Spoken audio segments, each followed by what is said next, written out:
Olá pessoal, tudo bem? Sejam bem-vindos a mais um vídeo aqui do canal. Me chamo Jean Valens e hoje iremos falar de uma instituição financeira, mais precisamente um banco. Ficou curioso? Então venha saber.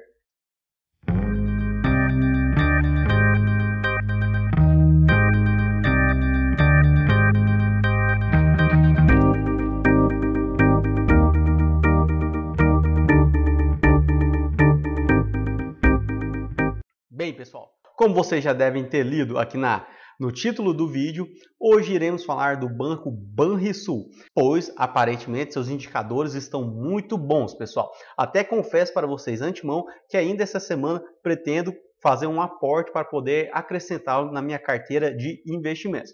Mas vamos aqui trazer algumas questões e explicar um pouco mais do Banrisul em si. E no final do vídeo vocês dizem aqui nos comentários se também irão aportar ou não no Banrisul. Mas vamos lá, o que acontece? A companhia, o Banco Banrisul em si, ele foi constituído no ano de 1928, ou seja, já possui 92 anos de mercado, o que já mostra ser uma companhia o quê? Consistente e sólida. Pois, pessoal, 92 anos significa dizer que ele já passou por inúmeros percalços. Então, essa crise que nos aflige atualmente, na data de gravação desse vídeo, basicamente pode ser uma marolinha, né, para esse banco, pois ele já passou por muitos percalços na vida.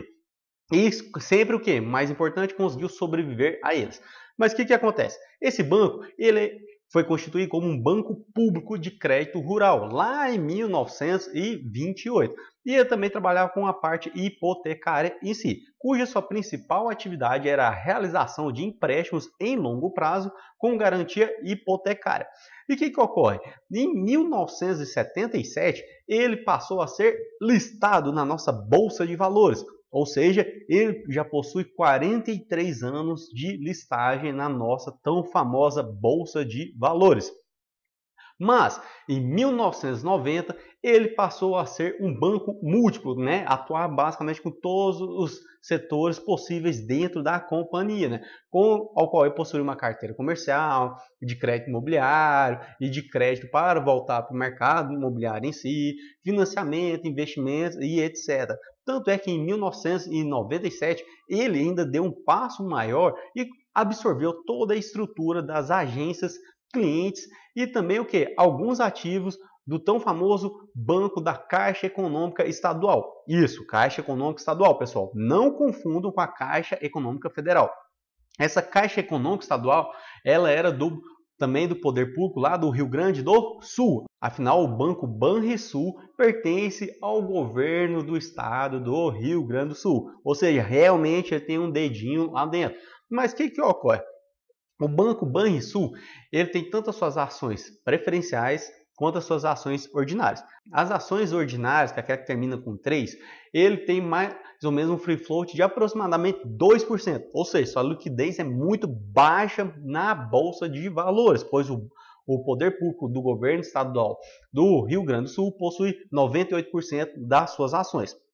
Mas aí que está a vantagem para nós investidores, é que as suas ações preferenciais, que terminam aqui diferentemente com aquele tradicional número 4, aqui termina no número 6, possuem um free float de aproximadamente 95%, o que traz uma liquidez muito boa e excelente para nós. E o que ocorre? Ele, além disso, o seu nível de governança corporativa é do nível 1 e ele possui um tag-along de 100% para as suas ações. Agora, vou minimizar minha tela aqui para que possamos analisar alguns indicadores e dados maiores desse banco em si, para ver se compensa ou não investir nele. Bem, pessoal, já estou aqui com a minha tela compartilhada com vocês e vamos trazer uma análise maior dessa companhia, para saber se compensa ou não investir nela. Aqui é a página inicial do site de relacionamento com os investidores. E aqui eu quero até falar para vocês que sou bastante empolgado aqui com essa companhia. E o que ocorre? Vocês que já são inscritos no canal sabem que nós gostamos bastante de analisar companhias desse setor financeiro, né? Já gravamos um vídeo da Itaúsa, do Banco Inter, do Banco ABCB e agora trago para vocês do Banco Banrisul, que, igual eu mencionei anteriormente, parece ser muito interessante. Depois, mais adiante no vídeo, vocês irão dizer para mim se concordam ou não. Então, estamos com o site aberto e já separei algumas informações legais aqui para nós. Por exemplo, a sua questão da composição do grupo Banrisul em si, né? Que esse grupo do Banrisul, ele pertence ao estado do Rio Grande do Sul. E o que ocorre? Aqui mesmo vocês podem observar na tela compartilhada que ele é composto pelo Banco SA Banrisul, administrador de consórcio, então ele tem essa vertente de atuação ligada a consórcio, ele tem a vertente também de atuação na parte de corretora, também na parte de armazéns gerais, e aqui é o que eu vejo um diferencial dele comparado com outras companhias bancárias. Depois explicarei por quê. E a vertente de atuação na parte de cartões. Agora, a questão dos armazéns, pessoal, é muito interessante, porque o que ocorre? O Banrisul, como vocês podem observar aqui, ele atua como um porto seco. Isso mesmo, nessa parte de armazéns gerais. Então, ele conseguiu uma concessão por parte da Receita Federal para poder fazer essa prestação de serviço público de movimentação e armazenagem de mercadorias. Por isso que ele trabalha com essa questão basicamente como se fosse um armazém geral. Vejam o quanto isso já traz um pouco de diferencial na parte de maximização de várias prestações de serviços diferentes para poder colher um pouco mais de receita quanto a isso. Então ele não fica só ligado naquela parte comum que os outros bancos possuem, que é cartão de crédito, consórcio, e que muitos também estão aderindo a essa questão da corretora também, e por aí vai. Outro aspecto interessante que eu pude observar aqui é a questão da divulgação dos resultados. O que ocorre? Ele já divulgou o primeiro resultado referente a esse ano de 2020, né, que é justamente consolidando as operações de janeiro a março de 2020, que é aquele tão famoso que resultado do primeiro trimestre do ano. Eu já deixei aberto aqui para nós, para que possamos ver alguns dados interessantes que eu já até deixei assinalado. Como, por exemplo, aqui vocês podem observar aí na tela, que deve estar mostrando para vocês, que a receita da intermediação financeira, que é o core business do Banrisul, nesse primeiro trimestre de 2020, foi de quase 3 bilhões de reais, pessoal. Isso mesmo. Comparando com os trimestres anteriores, até mesmo com o ano calendário anterior de 2019, nós temos aqui que, se comparar diretamente com o primeiro trimestre de 2019, teve um aumento basicamente de 46% nas suas receitas. Uou! Isso daí é um primeiro momento, parece ser muito interessante. Afinal, nos leva a questionar, que é isso? Então quer dizer que essa crise atual que vivenciamos na data de gravação desse vídeo não impactou esse banco? Que é isso, né? Pois é, aumentou 46%. Porém, em contrapartida, é claro que essa crise impactou sim as suas atividades.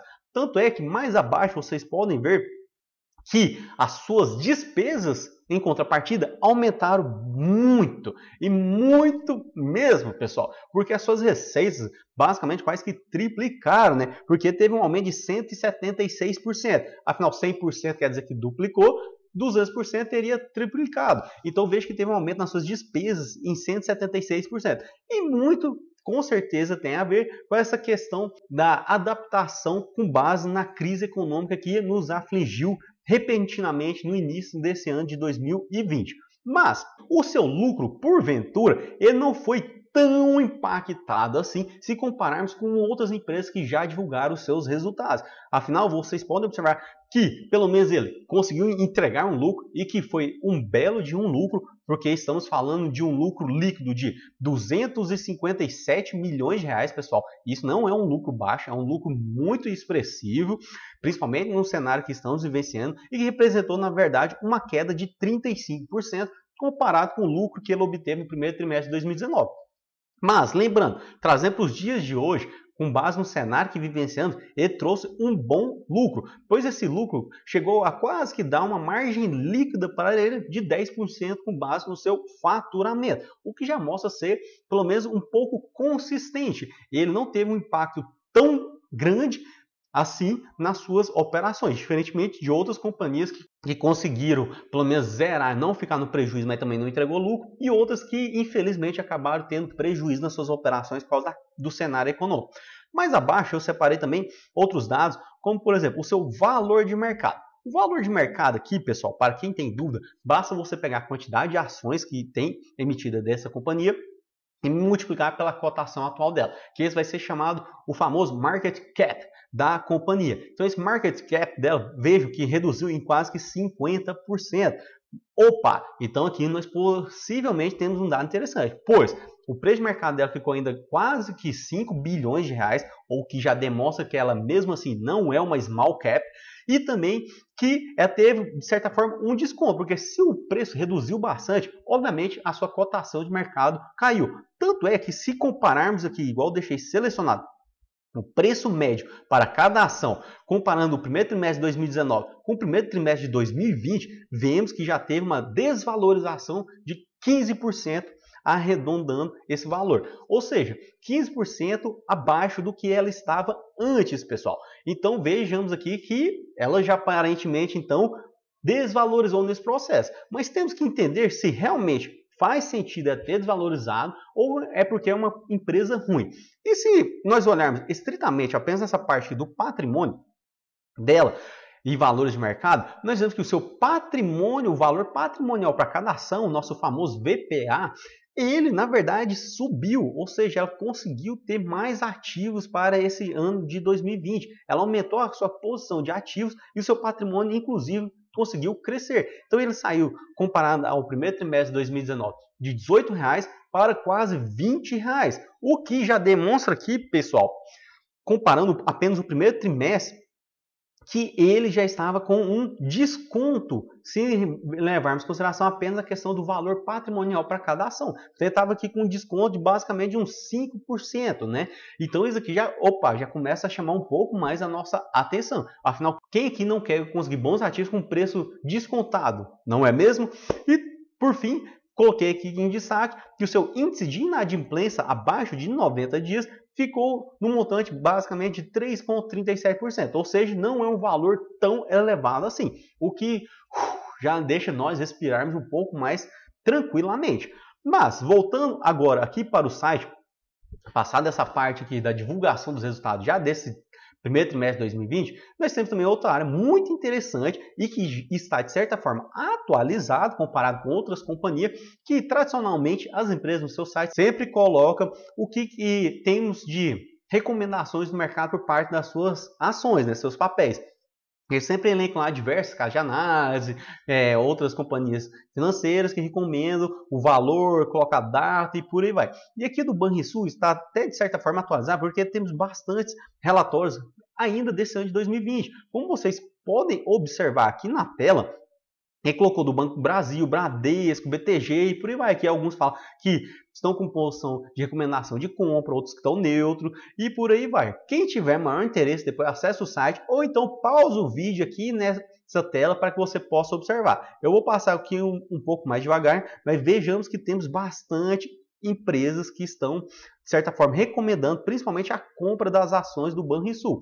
E é claro que aqui não tem uma certa garantia, né? Porque é uma informação que o próprio banco coloca no seu site de relacionamento. Mas vamos agora olhar outros indicadores para saber se compensa mesmo ou não investir nessa companhia. Agora partindo para aquele pressuposto que acredito ser o horário mais esperado por quem assiste esse vídeo e que nós sempre trazemos no nosso canal, é a parte da análise dos indicadores da companhia. Para saber, compensa mesmo? Posso bater o martelo e investir nesse ativo, Jean? Bem, eu não vou dizer isso para vocês, né? Porque lembrando, isso daqui não é um vídeo de recomendação.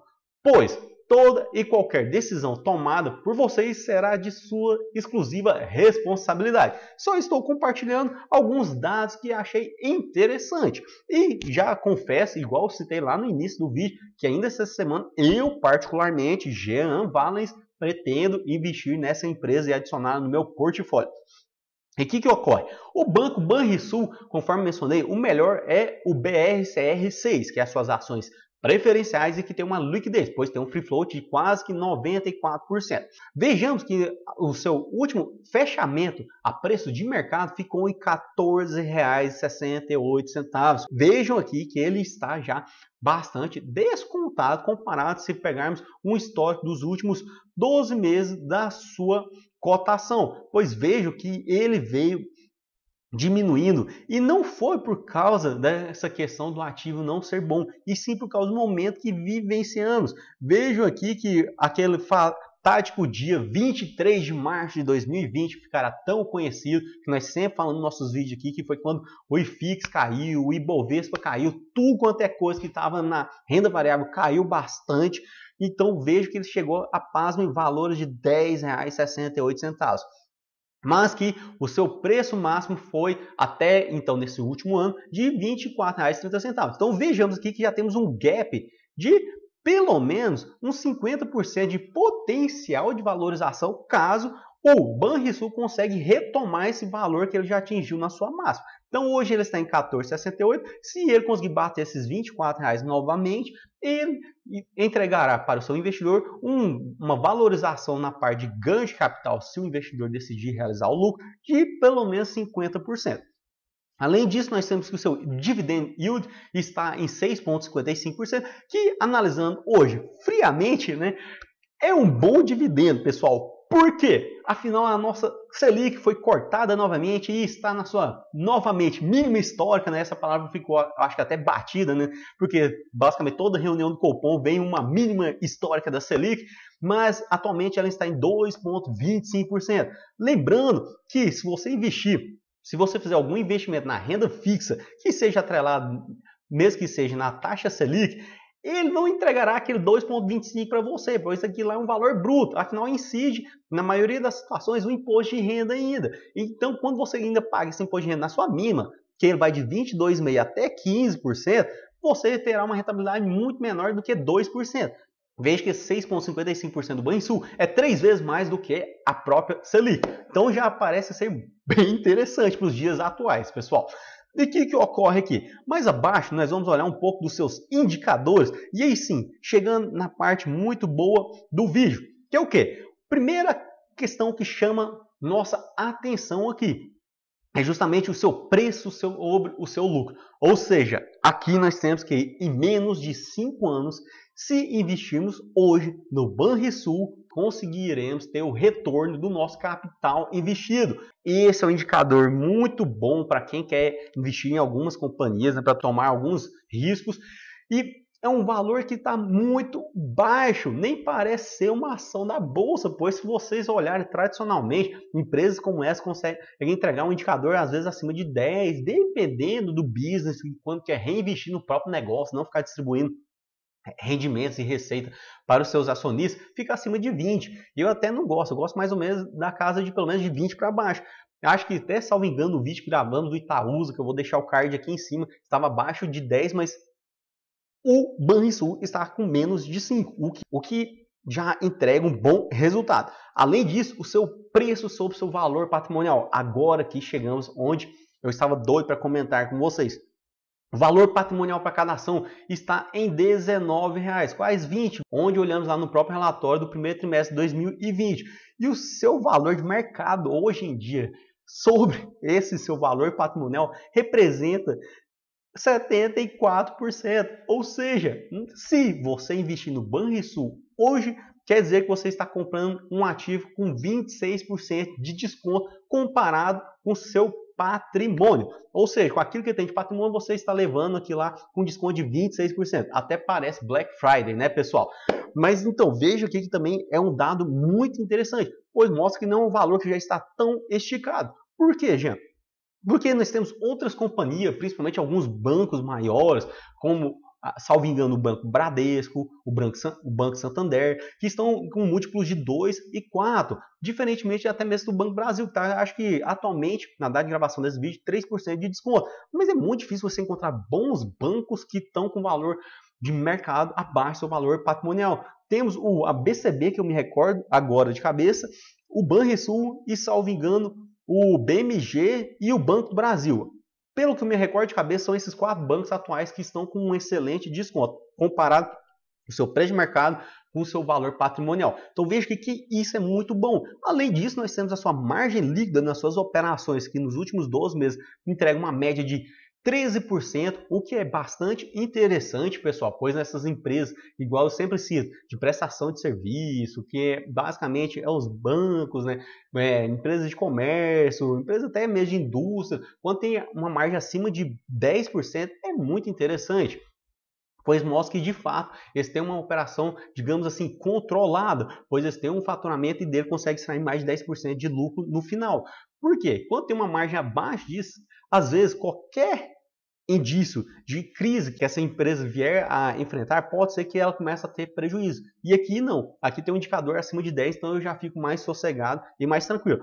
Aqui tem um ROI de quase 16%, o que é muito bom também. Ele também tem uma boa liquidez, o que mostra que aparentemente não está alavancado, pois em curto prazo ele consegue honrar todos os seus compromissos. E, enfim, pessoal, aqui esses indicadores me agradaram bastante. Depois vocês deixam aqui nos comentários se também agradaram vocês. Mais abaixo, nós temos aqui o histórico de pagamento do Banrisul. Percebam que ele tem essa tradição de trazer o retorno para o investidor. Ele tem essa tradição de fazer pagamentos para o investidor. Veja que somente no ano de 2019 ele fez cerca de 7 a 8 pagamentos. E já nesse ano de 2020, que é a data de gravação desse vídeo, ele já tem 2 pagamentos, pessoal. Ou seja, ele já tem esse cuidado de trazer um retorno do capital investido para o investidor na forma de pagamento dos seus dividendos ou juros sobre capital próprio. Além disso, mais abaixo aqui, para passarmos essa parte da análise dos indicadores, nós temos justamente a questão das suas operações. O site do Status Invest, que é o que estamos analisando aqui, ainda não consolidou o resultado do primeiro trimestre de 2020. Mas se observarmos aqui o seu histórico desde 2015, vejam que o seu lucro líquido vem aumentando gradativamente. Não é nada exponencial, né? Que é só aquela curva para cima. Mas ele aumentou de forma bem interessante, pois saiu lá de 2015 de 880 milhões no ano inteiro para um lucro líquido de 1,2 bilhões somente em 2019. Lembrando que nesse ano de 2020 ele já entregou um lucro líquido no primeiro trimestre de 257. Então, se fazermos uma projeção para o resto do ano, teremos mais ou menos algo em torno de 1 bilhão de reais se ele conseguir manter essa proporção, pessoal. O que é bastante interessante. Afinal, lembrem que nós estamos passando por uma grande crise econômica em si. Por fim, vocês sabem que eu adoro analisar a questão do Skin in the Game, então vamos ver aqui em primeira mão como que está a questão do Skin in the Game em si do Banco Banrisul, para poder saber se realmente aquelas pessoas que estão por trás dele possuem a pele em risco também nas suas operações, né?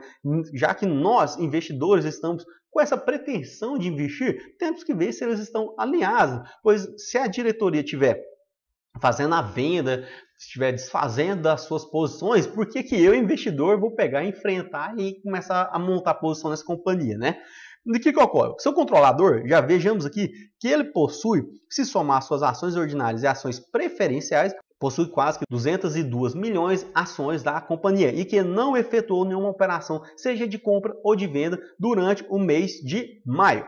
E mais abaixo, nós temos os dados referentes ao seu conselho de administração, que aqui deixa um pouco a desejar, né, pessoal? Convenhamos, o conselho de administração inteiro da empresa possui meras 10 ações, 5 ordinárias e 5 preferenciais. E está de sacanation conosco, né? Pois é, né? Porque aqui já mostra que eles não tem tanta pele em risco assim. Vamos ver os demais.